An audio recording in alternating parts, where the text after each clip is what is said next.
Hello and welcome back to Children's Reading Cove. Here is Hamlet, Part 2.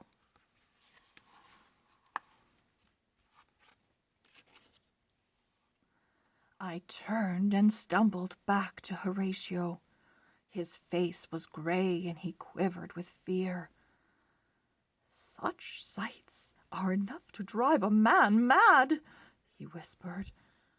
I laughed then, long and hard, because Horatio had unwittingly provided me with an answer. Who could have more freedom than a mad prince?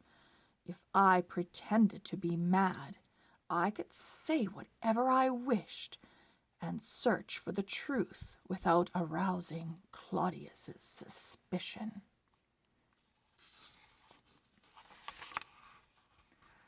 And so my plan took shape. I wore nothing but black. I wandered through the castle, weeping and sighing, seeking out shadowy places to brood. If anyone spoke to me, I answered with the first wild nonsense that came into my head, and all the time I watched Claudius, looking for the slightest sign of guilt. I cut myself off from all friends, except Horatio. I told him everything, for I knew he was the only one I could trust. A rumor began to spread through the castle that grief had turned my wits. So far my plan was a success, but it is one thing to invent a plan and another thing to carry it through. The strain of pretending, of cutting myself off from kindness and good company, was almost too great to bear. There were times when I thought I truly had gone mad, when I felt I could no longer carry the burden of what the ghost had told me. If I avenged my father, my mother's new husband would be revealed as a murderer, and her happiness would be shattered. If I did not, my father's soul was doomed to eternal torment.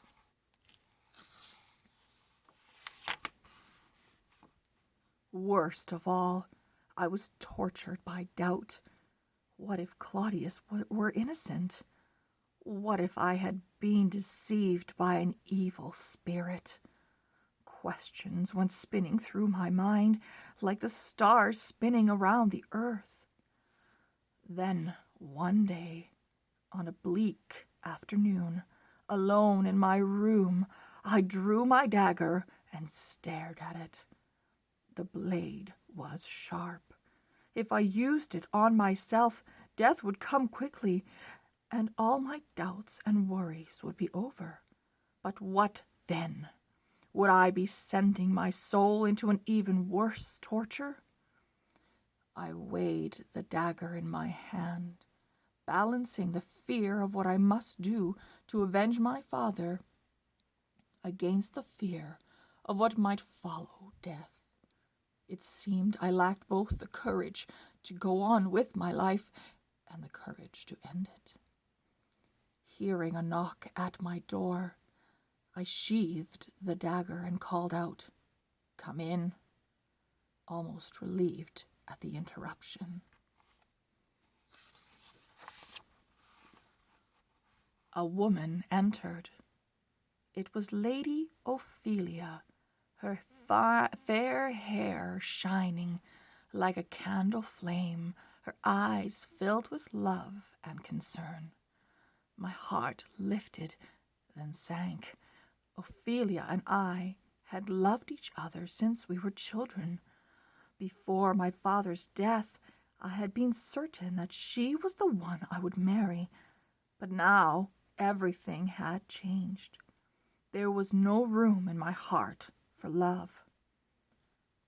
"Lord Hamlet," Ophelia said, "my father asks if you will attend the performance of the royal players tonight." As soon as she mentioned her father, I knew what was happening. Her father was Polonius, the royal chamberlain, a meddling fool who loved gossip and secrets.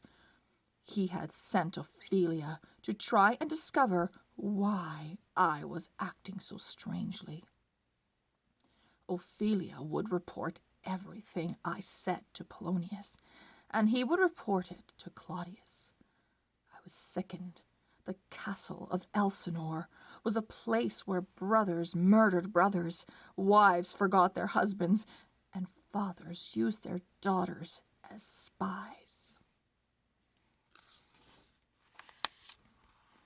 I laughed carelessly to hide the ache I felt when I looked at Ophelia's beautiful face. "Tell Lord Polonius that I shall be at the play," I said. Ophelia turned her head, and I saw a tear fall across her cheek. "My lord," she murmured, "why do you never look at me the way you used to? There was a time when I believed you loved me and wished us to marry, but now you seem so cold." I longed to tell her how much I loved her, and that my coldness was nothing more than acting, but I did not dare. "You marry me?" I said roughly. "Marry no one, Ophelia. Wives and husbands are all cheats and liars. It would be better for you to join a convent and become a nun." At this she ran from the room, her sobs echoing through the corridor, making my heart break.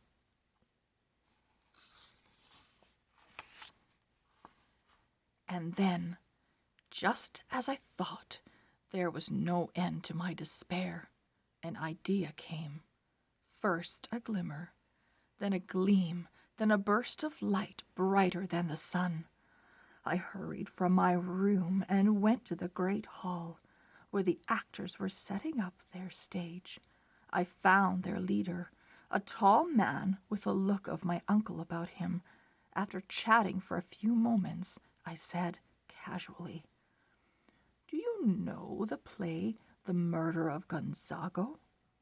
"Certainly, my lord," came the reply.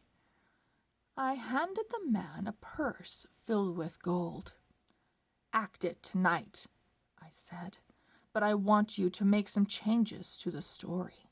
Listen carefully. I meant to turn the play from an entertainment into a trap to catch a king." End of part 2. Come back soon for part 3. Bye-bye.